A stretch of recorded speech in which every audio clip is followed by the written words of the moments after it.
Benepisyong makukuha sa pag-inom ng green barley.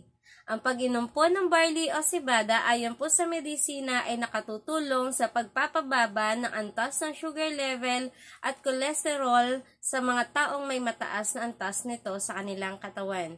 At ang bawat tao po na umiinom ng green barley ay di po gaanong nakakaramdam ng pagkagutom dahil sa sapat na nutrisyong binibigay nito sa ating katawan. Nakakatulong po itong makapagpababa ng ating timbang. Makakaiwas silang kumain ng maraming pagkain may mataas na carbohydrates na nagiging sanhi ng pagtaas ng sugar level.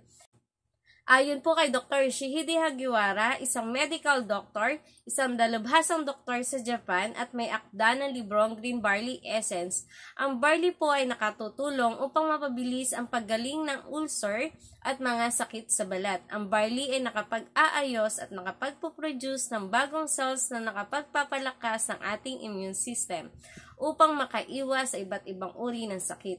Ito po ay ilan lang sa benepisyong makukuha natin sa pag-inom ng green barley. This is Jonna Alporte, isang authorized dealer ng Health Wealth International Corporation.